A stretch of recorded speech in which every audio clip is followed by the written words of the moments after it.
ಹಳೆ 500 ಹಾಗೆ 1000 ರೂಪಾಯಿ ಮುಖಬೆಲೆಯ ನೋಟ್ಗಳು ಬಂದಾದ್ಮೇಲೆ ಎಕ್ಸ್ಚೇಂಜ್ ದಂಧೆ ಜೋರಾಗಿ ನಡೀತಾ ಇತ್ತು. ಅರೆ ಇವಕ್ಕೆಲ್ಲ ಬ್ರೇಕ್ ಬಿದ್ದಿದೆಯಲ್ವಾ ಅಂತ ನೀವು ಅನ್ಕೊಳ್ಬಹುದು. ಆದ್ರೆ ಬೆಳಗಾವಿಯಲ್ಲಿ ನಡೆದ 3 ಕೋಟಿ ಹಳೆ ನೋಟಿನ ಸ್ಟೋರಿ ನೋಡಿದ್ರೆ ನೀವು ನಿಜಕ್ಕೂ ದಂಗಾಗ್ತೀರಾ. ಅಂತದೇನಾಯ್ತು ಅಂದ್ರ ಬನ್ನಿ ನೋಡೋಣ.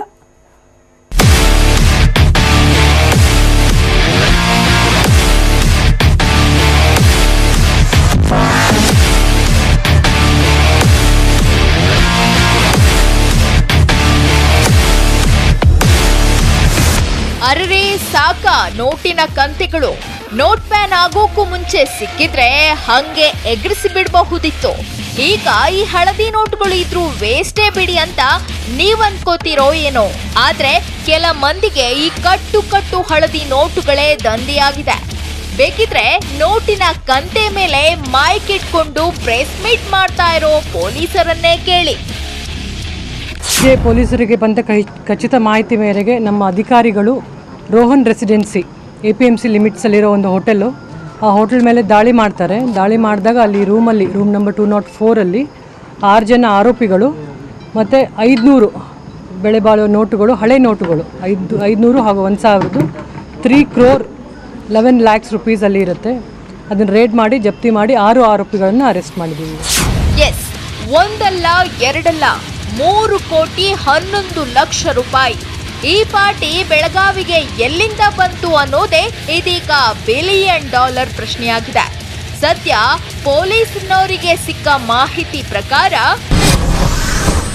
ನೋಟ್ ಬ್ಯಾನ್ ನಂತರ ಹಳೆ note exchange black money white ಮಾಡೋ ದಂಧೆಗಿಂತ ಜೋರಾಗಿ ನಡೀತಾ ಇದೆ. ಕಮಿಷನ್ ಆಧಾರದ ಮೇಲೆ ಈ ನಿಟ್ಟಿನಲ್ಲಿ ನೋಟ್ ಎಕ್ಸ್ಚೇಂಜ್ಗೆ ತಂದ ಹಣ ಇದಾಗಿದೆ ಅಂತ ಪೊಲೀಸ್ ಇಲಾಖೆ ಹೇಳಿದೆ.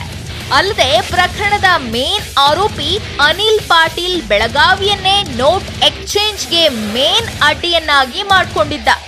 ಗೋವಾ, ಮಹಾರಾಷ್ಟ್ರ ಸೇರಿದಂತೆ ಅಕ್ಕಪಕ್ಕದ ರಾಜ್ಯಗಳ ಗಿರಾಕಿಗಳೇ ಈತನ ಮೇನ್ ಟಾರ್ಗೆಟ್ ಅಂತೆ.